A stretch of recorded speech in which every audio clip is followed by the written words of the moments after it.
Welcome back to Poland and to the 2012 Cubica AMF World Cup. It's time for the men's final.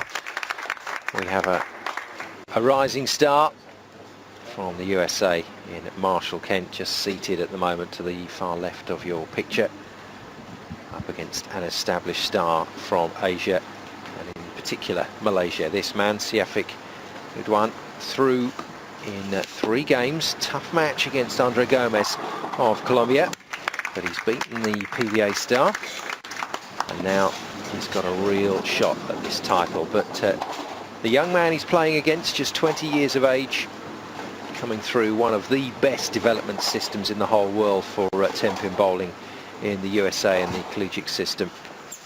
Will know exactly what he's got to do in this final. Already has a junior world title to his name, and now looking to pick up a senior world title. I'm wondering how many bowlers have actually done that in the same year, Cass. There can't be many. Well, no, that's right. He's also won the Team USA trials for the adults, so he'll be up with the likes of Chris Barnes and others. Team USA play the World Championships next year, and he opens up with a double. So it's a faster ball he's bowling, much faster speed than Syafiq is rolling at the moment, but he's averaged 227 over the 36 games this week. He's only had 4 games under 200 out of 36, so he's pretty much lined up. It's amazing. He likes the lane pattern, the oiling condition pattern. So the youngster showing no fear here in Poland. Syafiq Ridhwan with a good shot. It's not all about fast and furious though. Speed control can be incredibly important, especially as the condition of the lane deteriorates. And Marshall Kent is going to have to watch himself there. He doesn't want to try and throw too fast and hard if it's not required. There's an air of calmness about the Malaysian's performance to start this one off. He'll be disappointed at leaving that corner 7, but it's not a major problem. When he's finished his delivery, Cass, I'll ask you to just take a slightly more analytical look at the delivery of Marshall Kent, because as you said, it is fast. He's got a very whippy arm. Slightly more ponderous style of Syafiq Ridhwan, but it gets the job done. Now let's take a look at this youngster. Yeah, he's very tall and rangy. He stands about 6'3", so he's always coming down from a great bit of height, on his backswing. A couple of pigeon steps to start with, and that right leg that comes out behind him and gives him balance at the line. Lots of leverage there, and that's why he can create the speed.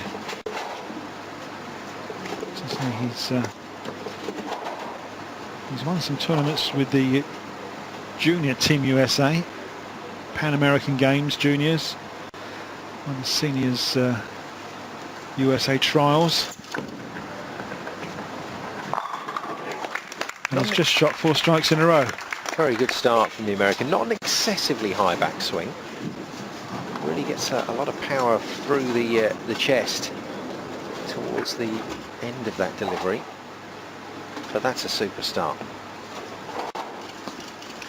Syafiq Ridhwan looking to keep the pressure on for Malaysia. That'll do.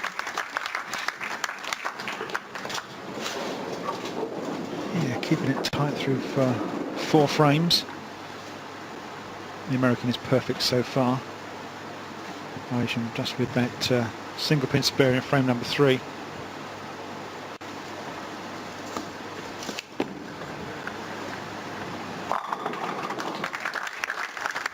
Well done to Ridhwan.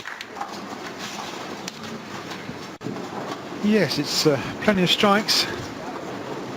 Both players pretty much playing up the 10 board, second arrow. Giving the ball time to turn up into the 1-3 pocket.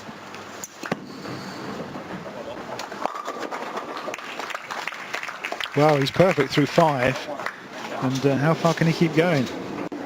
The young man that Came over to Europe recently and had a big win in the Russian Open earlier this year. So he's got international win under his belt. Surely a star of the PBA Tour in the not too distant future. Oh, first slightly sloppy delivery. He nearly got away with it, straight through the head pin on that one. Yeah, wobbled the 6, but it didn't want to go, did it? So the 300 game that we thought he might be going for has gone.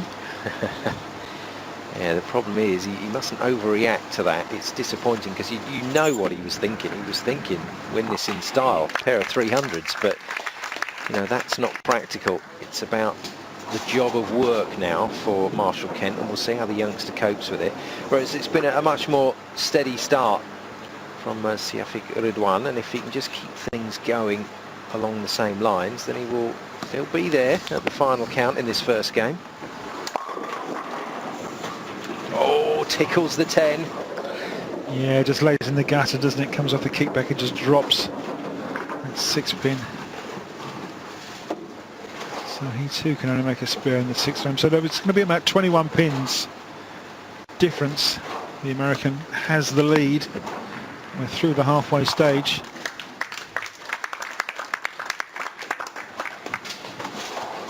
And this game could go down to the wire. Rod Ross, the Team USA coach, in the back there with the greying hair and moustache.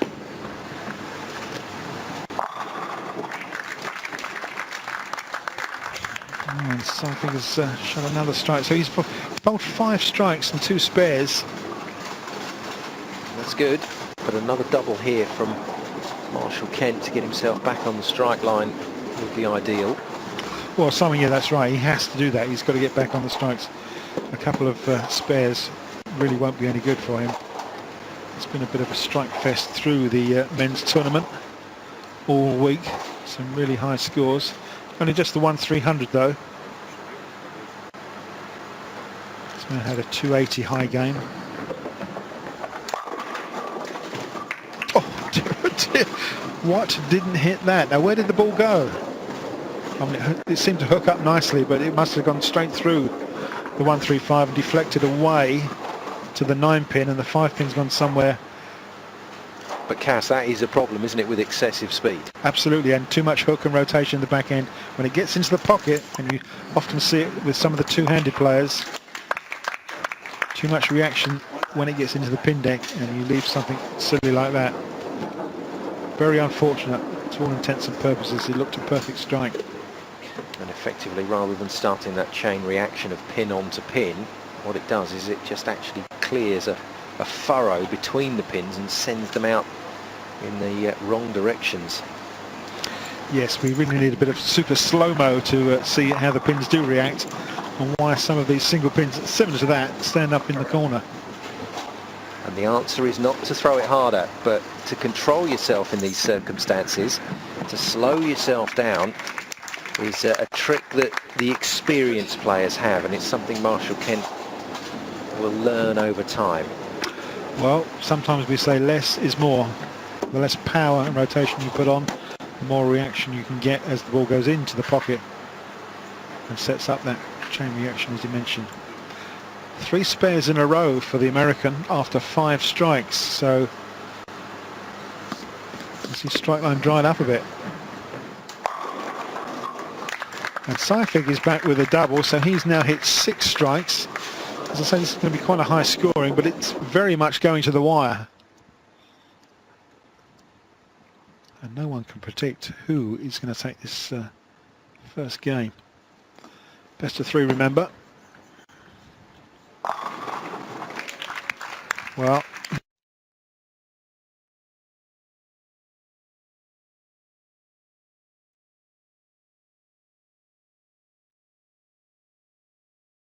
a game winner.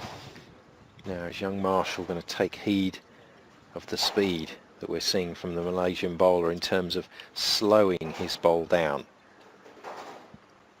Yeah, just soften it a little bit. Very fast arm swing. That looked better though. I definitely saw a slight deceleration. Well, it was a good shot, and it's striking the foundation frame. He really has to double up now. Possibly make 2 strikes. He can strike all the way up for 257. But the Malaysian can go 258. Wouldn't that be great? Just a 1-pin victory. That's what we want to see. We want to see these tight finishes in the World Cup finals. Marshall Kent just trying to get hold of his emotions straight through the head pin, and that's blown it. That has blown it, Simon. That's going to be the game loser. It's the 4-6-7 split off a ball which you identified as going straight through the face of the number 1 pin. And this can't even be a spare, so his score is going to drop way down. Hard and fast. Oh, nearly got something off the kickback. A 225 is not going to be good enough, and you can tell by the look on Marshall Kent's face that he's pretty disgusted with that one. That last frame came from absolutely nowhere. But his problem lay in frames 6, 7 and 8 when he couldn't make a strike, or he couldn't buy a strike. Killer blow, but unfortunately delivered by himself. Mustn't let that get to him, but you know, very easy to say that from the commentary booth, and not so easy, especially as a younger player, to be able to follow through on it. And Syafiq now just to put this one away. Well, he's not as convincing as he would like to be. No, he needs to make a spare, and victory will be his in game number 1. Off goes Holloway again, his coach. He doesn't like sitting still on the big deliveries. Just getting across to have a look at this spare. Out it comes. And that will be good enough. With 1 ball to go in the 10th. A strike for 237 will give him a 12-pin victory. Not the pins count, it's the games that are won. Best of 3. Well, we've already had one Asian victory. The Singapore bowler Ng in the women's section, and it's looking good at the moment for Malaysia in the men's draw. Syafiq Ridhwan won't be delighted with those last 2 deliveries, but it's good enough. 236 plays 225. Malaysia leads USA by 1-0, and Marshall Kent has got it all to do after the break. Stay with us.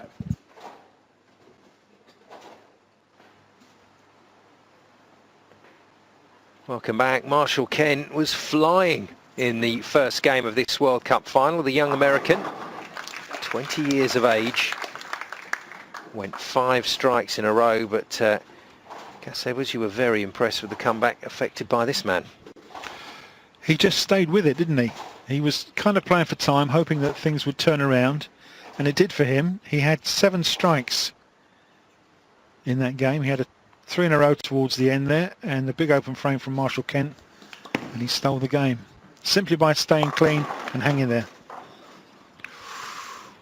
Pretty unfortunate, it was a 10-pin. Standing in the corner, frame number 1. Slight pressure on this young man now, because he's 1 game down with 1 to play. Or possibly 1 to play.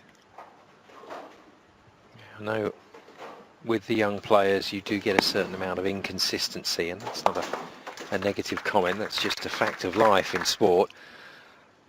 I think that they do play without pressure initially, but when something goes wrong, that's when they can react quite badly, whereas the older, more experienced players, you get a slightly more level reaction to everything that's going on. You know, they accept that that's bowling, that's what happens, whereas I think Marshall Kent, when he missed that strike on the 6th delivery, seemed to get to him. Yeah, you have to put it behind you and move on. You're only as good as your last game.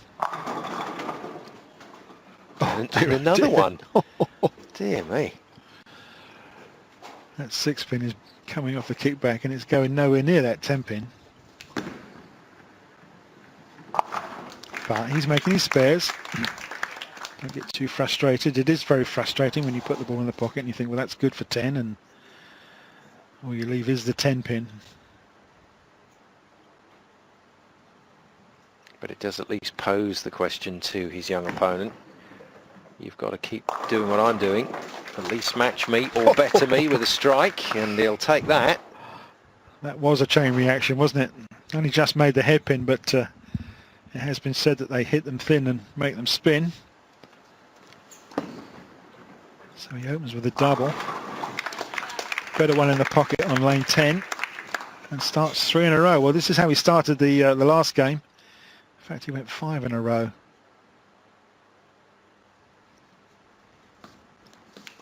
Syafiq Ridhwan then finally gets himself a strike. Yeah, not over happy with that one. I mean, he'll take it, but it tripped the 4-pin. He turned his back on it. It wasn't perfect, but in a World Cup final, you'll accept what comes. And then, of course, he follows it up with a great shot and makes 2 strikes in a row. Far classier. Quite a narrow route into the pocket for both men, but if you can find that, you're going to get the 10. And Marshall Kent now looking to build on this excellent start to game 2. Just came off that one a little bit, but it's there. That looks familiar. Right in the pocket. Goes 4 strikes in a row again. He certainly knows how to start a game. Got to keep the run of strikes going. And he leaves the 10 again. Pesky 10-pin. I'm sure he said more than that, Simon. Clenched fist and all. But he's more than matching his opponent. 4 strikes throw and a spare. We're at the halfway stage. He's got a 20-pin lead over this man. And remember, Syafiq Ridhwan took the first game. Marshall Kent coming back strong in the second, looking to take this one all the way to overtime. Well, that was a good-looking shot. It's 3 strikes in a row for Ridhwan. That's better. He's found it again. He's found it. Well, trips the 4 and makes 4 strikes in a row. So here he goes. This really is a clash of titans, isn't it?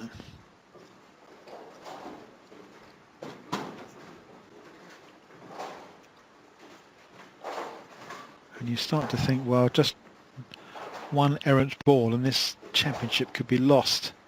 One ball that's slightly higher that leaves maybe a 4-9 split, or a single pin in the corner, single 8-pin or 9-pin, anything like that.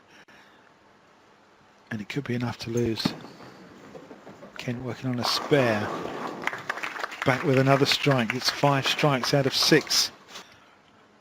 Well, these guys make it look so easy, but it is just as easy to lose your concentration in these big matches. It is a huge mental task to get yourself through an entire final in exactly the right mental spot that you want to be. And again, that little step to the right, an indicator that he thinks he's just let it go too far. Yes, indeed. It just got away from him a little bit. It was a 2-pin, so he's fallen short on that one. Can only be a spare after a strike. And we know how much these guys really need to double up all the time. Get on a strike, make it a double. Get on a double, make it a turkey. 3 in a row. Syafiq here is on 4 strikes. He makes it 5. Where the 4-pin gets kicked from behind. That's outrageous to say the least, but it's 5 strikes in a row. Pressure very much now on the American. He's got to come from behind. And there's another one slightly light in the pocket, leaves the 2-pin standing. Yeah, very similar shot to his last one, but this time the messenger doesn't kick the 2-pin out. He has to do that with the spare ball, but it is still pressure on the American. No open frames yet, but no big combinations of strikes apart from what Marshall Kent opened with, and that is trouble. The ball just didn't get up. It just touched the head pin. It's left the 2, the 4 and the 8, which is a tricky little combination spare. He's got the sleeper there on the left-hand side, and he's gone hard and fast and inaccurate. He's left the 8-pin standing. He's opened up in the 8th frame, and you could say it was a poor shot both the first ball and the second ball. Yeah, I spoke too soon, unfortunately, from Marshall Kent's point of view anyway. And although that was a good shot, he knows that he's opened the door for Malaysia.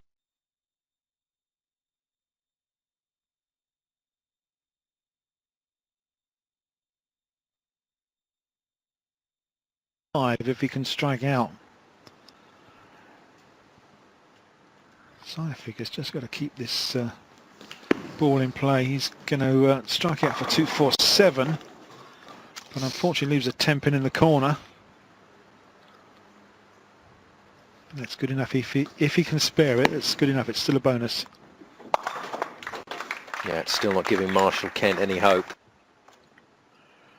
Now then, got to settle it down here, the man from Malaysia. Well, 10th frame, all to play for. A strike to start with would be nice. Oh, and there you go. There you go. That could be the one that just sews it up. Just got to keep the ball in the lane now in the 10th frame. He's going to be 230 plus. That's all you can do if you're the one that's going to finish first. Set the mark, ask the questions, and, well, not the most convincing of shots to finish off.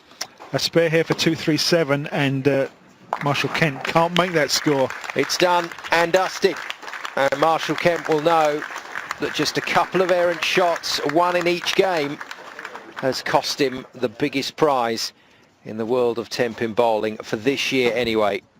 But the American system, so brutal to come through that it would be very, very tough for Marshall Kent to get here again. But I think we've seen a star in the making today, and I don't think we've heard the last of Marshall Kent. But it's not quite his day today. The 20-year-old has to settle for second, which is what USA will have to settle for in the team competition as well. Malaysia, courtesy of Syafiq Ridhwan, have brought home the gold medal here in Poland. Well, a terrific two competitions for both the men and the women. Some dramatic stuff, but it has a real Asian flavour to it this year, the World Cup here in Poland. And John Walker, CEO of Cubica AMF, steps up to present Syafiq Ridhwan with the title. It's Malaysia's trophy at this year's AMF World Cup.